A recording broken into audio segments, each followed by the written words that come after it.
आप देखिए ये जो बिल्डिंग है इसके बारे में, इसको कहा जाता रहा है उस वक्त आनंद भवन और सिद्धि भवन। ये 1976 में तैयार किया गया था। ये एक रेजिडेंशियल एरिया था। तो 1976 में ये कंस्ट्रक्शन हुआ था और आज भी जस का तस है।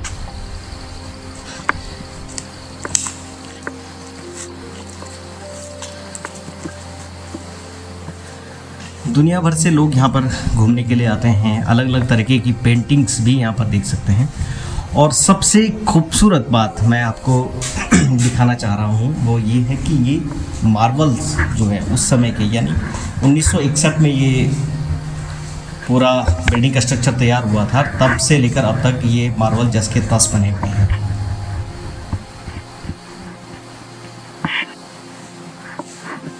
लगभग 64 वर्षों से ये बिल्डिंग यहाँ खड़ी है।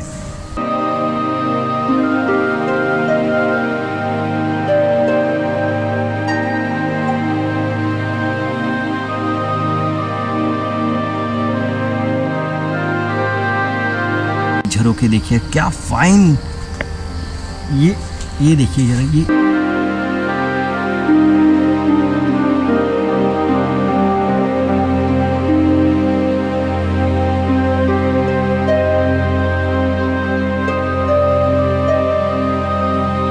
तो हम बात कर रहे थे कि 1981 में यह जगह पूरी तरह से बंद कर दी गई, क्योंकि 19 वर्षों की इसकी लीज़ थी और ये वापस बंद हो गया। वर्ष 2015-16 में टाइगर रिजर्व द्वारा इसे टेक ओवर कर लिया जाता है और वापस इसको एक डेस्टिनेशन तैयार कर लिया जाता है। हालांकि कोई बहुत बड़ा कंस्ट्रक्शन या कुछ रिपेयर का कार्य यहाँ पर अभी तक नज़र नहीं आया है ऐसा, पर फिर भी इसको अपनी देख रेख में रख लिया गया। गवर्नमेंट द्वारा टिकटिंग रख दी गई और सिक्योरिटी लगा दी गई। अब वापस यहाँ पर पर्यटक आने लगे हैं। और क्योंकि बीटल्स ग्रुप का, जैसे कि मैंने कहा कि ब्रिटिश जो बैंड था बीटल्स ग्रुप, उसका बहुत प्रभाव था, तो आज भी लोग उसके नाम से यहाँ चले आते हैं कि ऐसी कौन सी डेस्टिनेशन है जहाँ जो हमारे जो इतने बड़े जो बहुचर्चित बीटल्स ग्रुप हैं उसको पसंद आई। तो वे लोग यानी फॉरेनर जो है, ये ब्रिटिशर्स है, अमेरिकन है, अब बहुत अलग अलग तरीके के जो लोग विश्व में बीटल्स को पसंद करते हैं, जो उनके फ़ैन फॉलोइंग थी वो वर्ल्ड वाइड थी, तो वे लोग यहाँ पर पहुँचते हैं आज भी ये देखने के लिए कि वो स्थान कैसा रहा हो। इसीलिए गवर्नमेंट को, पर्यटन विभाग को ये समझ में आया कि ये इस स्थान की कितनी इम्पोर्टेंस है। और फिर 15-16 यानी 2015-16 में इसे टेक ओवर कर लिया गया और वापस इसे ओपन कर दिया गया लोगों के लिए।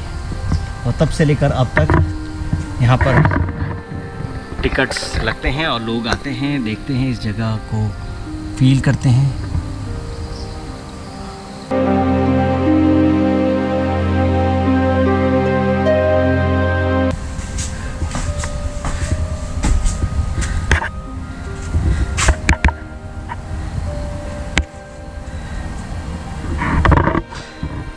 तो फाइनली हम लोग पहुँच गए हैं महर्षि योगी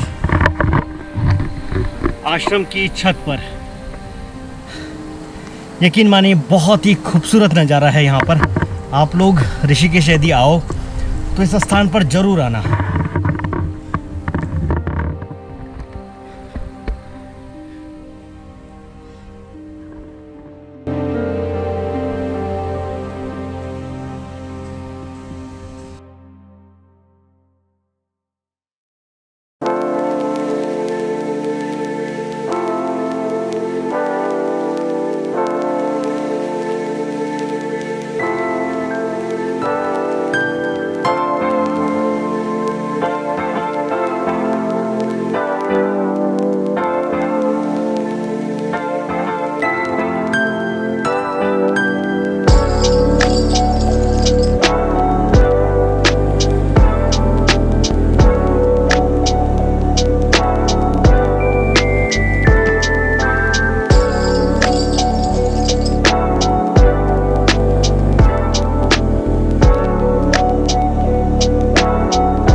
ये पगडंडियाँ अब जाती हैं 84 कुटिया की तरफ, जो 84 केव्स, जो मैंने आपको बताया कि छोटी छोटी कुटियाएँ हैं और वहाँ रहते हुए जो साधक हैं अपनी साधना किया करते हैं। देखिए ये बिल्कुल हॉबिट का जो घर होते हैं ना, वैसे ही बिल्कुल लग रहा है। देखो हॉबिट हाउस।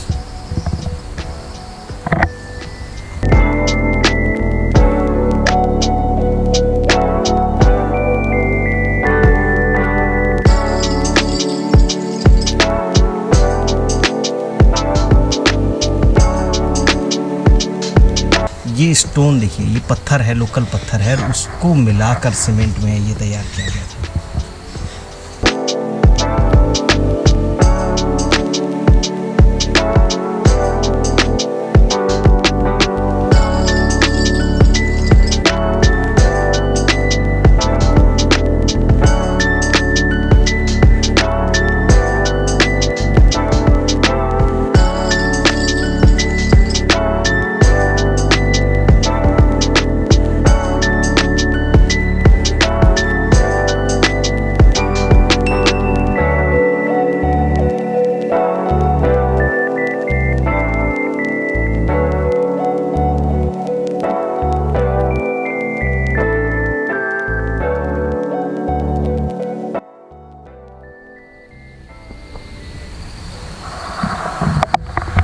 ये 84 कुटिया, जिसके होने से यहाँ का नाम पड़ा। और ये एक लैंप भी हुआ करते रहे होंगे इसके ऊपर।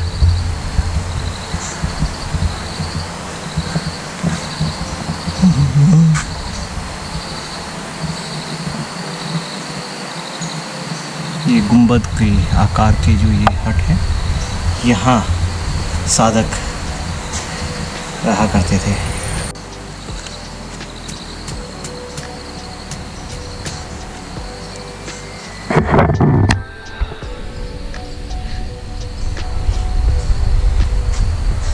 अभी थोड़ा बहुत हवा चलने लगी है, यहाँ बहुत सफोकेशन हो रहा था क्योंकि बरसात के बाद की धूप बहुत तेज लगती है।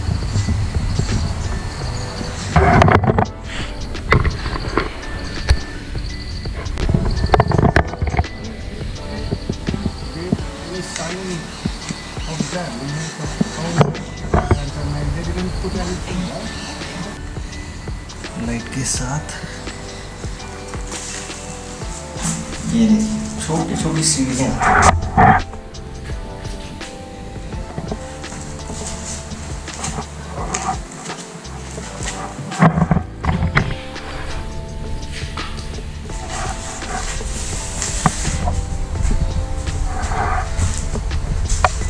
ये दिन में भी यहाँ पर टॉर्च जलाना पड़ रहा है, तो देख सकते हैं कि कितना अंधेरा। और ये देखो, ये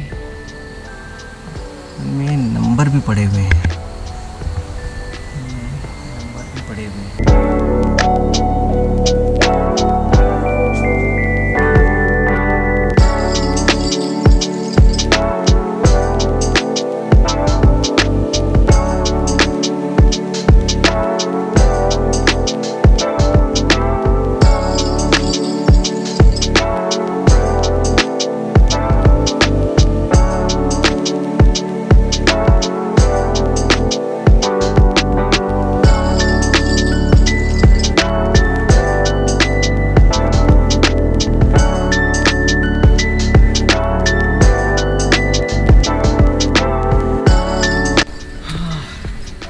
तो आपका पूरा दिन निकल जाएगा, लेकिन आप इस जगह को पूरी तरह से घूम नहीं पाएंगे क्योंकि ये बहुत बड़ी जगह है और देखने लायक बहुत सी चीज़ें हैं यहाँ पर।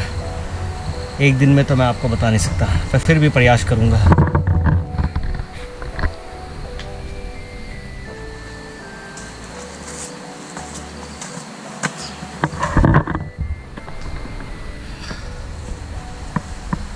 और देखिए ना कि उस समय जब हम बोलते थे पुराना ज़माना, पुराना टाइम, कोई टेक्नोलॉजीज़ की बात नहीं थी, एआई की बात नहीं थी।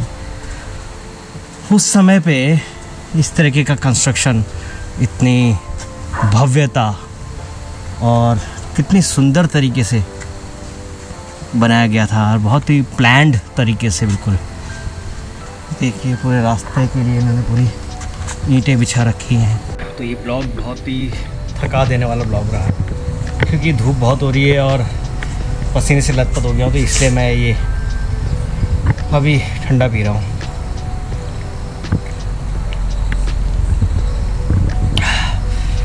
हाँ, अब जाके जान में जान आई है। Fanta, I love Fanta.